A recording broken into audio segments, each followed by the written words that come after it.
कहीं लोग समझ रहे हैं कि अगर आज बदलाव और परिवर्तन नहीं आएगा तो शायद कभी भी हमारा देश परिवर्तन की तरफ नहीं देख पाएगा। मणिपुर जैसी घटना को देखा है जहाँ पे जो महिलाओं की जो दुर्दशा हुई पूरे देश ने और पूरे विदेश मतलब कि इंटरनेशनल मीडिया तक में ये रिपोर्ट्स थी, लेकिन हमारे संसद में लोग इस पर बातचीत और चर्चा करने के लिए नहीं तैयार थे। जैसे बीजेपी कह रही है 400 पार, पीडीए कितने पार?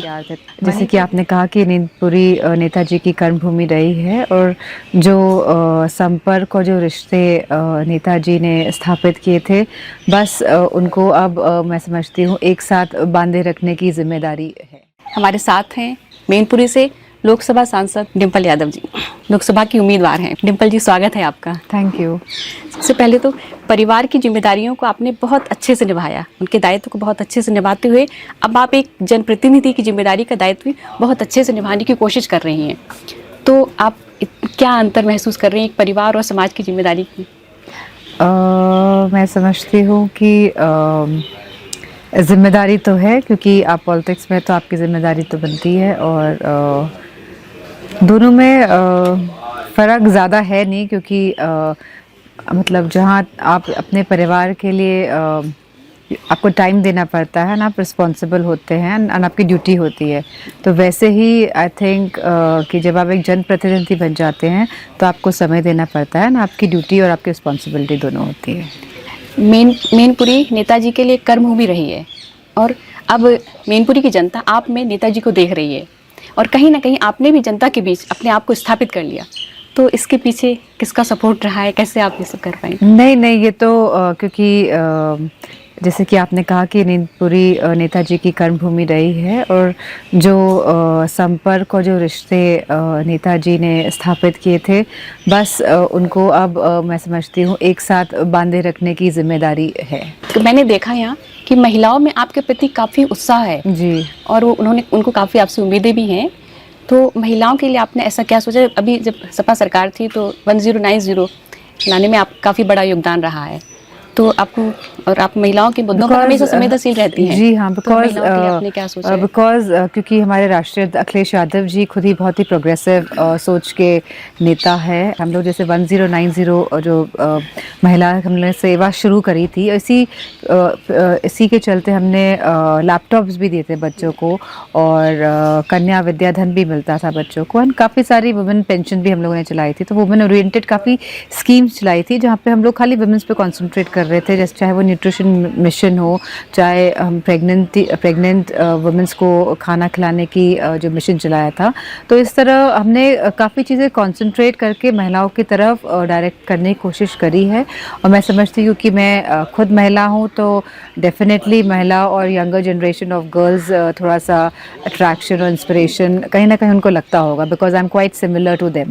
राइट, क्योंकि बीजेपी भारत को आत्मनिर्भर बनाने की बात कर रहे हैं, तो आपको नहीं लगता कि आत्मनिर्भर महिला के बिना क्या भारत आत्मनिर्भर बन सकता है? क्या आपको नहीं लगता कि देश की हर महिला को आत्मनिर्भर बनना चाहिए? नहीं, सबको आत्मनिर्भर बनना चाहिए और महिलाओं को तो स्पेशली बनना चाहिए, because what I have seen is कि ज़्यादातर महिलाएं जो इंडिपेंडेंट नहीं होती है वो कहीं ना कहीं अपने आप को ठीक से एक्सप्रेस भी नहीं कर पाती होंगी और अपनी राय और अपनी मत भी नहीं इतने सुचारू रूप से रख पाती होंगी। एंड आई फील कि एजुकेशन एक बहुत इंपॉर्टेंट टूल है जिसके सही ढंग के इस्तेमाल से जहाँ वुमेंस को एजुकेट कर सकते हैं महिलाओं को, वहीं फिर वो इंडिपेंडेंट होकर वो अपना रास्ता खुद तराश सकती है। तो I believe in that. UP सरकार का कहना है कि महिलाओं की सुरक्षा के लिए एक ज़ीरो टॉलरेंस की नीति अपनाई गई है, तो आपको क्या लगता है कि महिला कितनी सुरक्षित है? नहीं, उत्तर प्रदेश में तो जैसा हमने देखा है और जैसे एनसीआरबी के आंकड़े लगातार बता रहे हैं और जितनी घटनाएं सुनने को रोज़ जो अखबारों के माध्यम से आती है, मैं समझती हूँ बहुत ही निराशाजनक स्थिति में उत्तर प्रदेश और पूरा देश है। For that matter of fact हमने इतना देखा है कि बाहर से आए हुए टूरिस्ट के साथ भी रेप्स हो जाते हैं आज हमारे देश में। हमने मणिपुर जैसी घटना को देखा है जहाँ पे जो महिलाओं की जो दुर्दशा हुई पूरे देश ने और पूरे विदेश मतलब कि इंटरनेशनल मीडिया तक में ये रिपोर्ट्स थी, लेकिन हमारे संसद में लोग इस पर बातचीत और चर्चा करने के लिए नहीं तैयार थे। तो ये बहुत ही अनफॉर्चुनेट है for a country like India, जहाँ पे नारियों को पूजा जाता है, जहाँ पे सम्मान होता है, जहाँ पे नौ दुर्गा की हम पूजा करते हैं। तो मैं समझती हूँ कहीं ना कहीं ये भाजपा की दोहरी जो नीतियाँ है उसकी वजह से कहीं ना कहीं महिलाएं पिछड़ती जा रही है। बीजेपी कह रही है 400 पार, पीडीए कितने पार?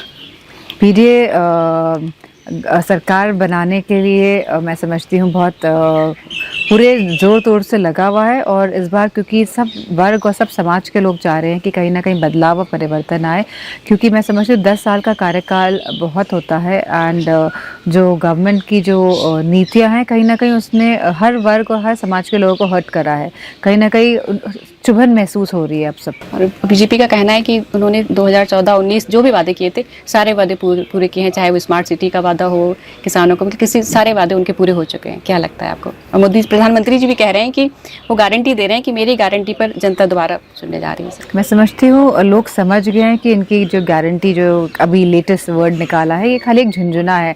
जिस तरह बच्चों को खुश करने के लिए झुंझुना हिला देते हैं और फिर बच्चे थोड़ा सा खुश हो जाते हैं, तो मैं समझती हूँ इनकी गारंटी भी उसी का एक मॉडल टाइप है झुंझुने का।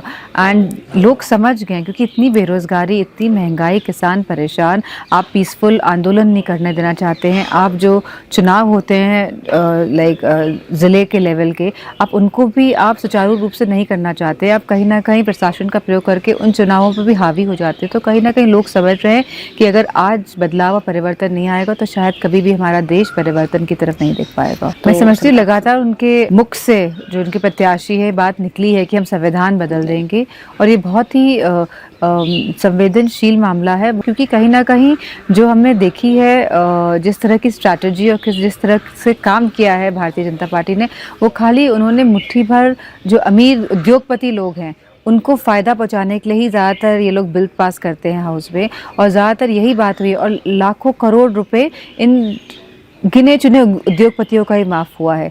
अगर हम यही पैसा अगर हम अपने गरीब किसानों के अगर हम जो लोन्स हैं उनको माफ़ करने में देते तो मैं समझती हूँ कहीं ना कहीं इकोनॉमी आगे प्रोग्रेस करती। लेकिन ये ऑलरेडी जो ब्लैक लिस्टेड लोग हैं जिनके लोन्स हैं उन्हीं को आपने उन्हीं के कर्ज आपने माफ़ करके फिर बैंकों द्वारा उन्हीं लोगों को आप कर्ज दे रहे हैं। तो कहीं ना कहीं ये दोहरी मतलब दोगुलापन बीजेपी का इसमें बहुत नज़र आ रहा है। बेटी अदिति भी इस बार चुनाव मैदान में और काफ़ी चर्चा में है, तो और उनको देखते हुए ऐसा लग रहा है कि उनके अंदर एक अभी से एक पॉलिटिशियन नज़र आ रहा है। तो उनको क्या आप गाइड कर रही हैं या वो खुद ऐसा कर रही हैं? नहीं, वो बेसिकली बिकॉज वो बेटी है एंड आई एम मदर, तो शी जस्ट वांटेड कि मम्मा को कहीं ना कहीं मैं सपोर्ट कर लूँ या कहीं ना कहीं कुछ कर सकूँ। तो I think so she is just here for like some time. Akhilesh ji और आप दोनों एक दूसरे के सलाहकार बनते हैं? कभी कभार। मैनपुरी की जनता के लिए नेताजी के ऐसे कौन से सपने थे जो अधूरे रह गए जिन्हें आप पूरा करना चाहेंगे? मैं समझती हूँ कि मैनपुरी में काफ़ी काम हो चुका है एंड अब पूरी मैनपुरी में बहुत सारे काम और हो सकते हैं, क्योंकि आफ्टर सम टाइम जो काम हुए उनको थोड़ा सा मरम्मत की ज़रूरत है। कहीं ना कहीं कुछ नई डिमांड्स आ रही हैं, तो हम इस पर देखे हुए हैं। और जब भी सरकार बनेगी, क्योंकि आप संसद निधि से तो कम काम करा सकते हैं, लेकिन हमें लिस्ट मिलती रहती है, हम उसके अनुसार काम कराते रहते हैं। चुनाव के प्रति कितनी आश्वस्त हैं? नहीं, अच्छा चुनाव होगा और जीत तो सुनिश्चित है, लेकिन वोट कितने हम लोग बढ़ा ले जाते हैं, मैं समझती हूँ अभी संघर्ष उसी बात का है। अपने बिजी शेड्यूल में से मुझे वक्त देने के लिए आपका बहुत बहुत शुक्रिया। Thank you so much.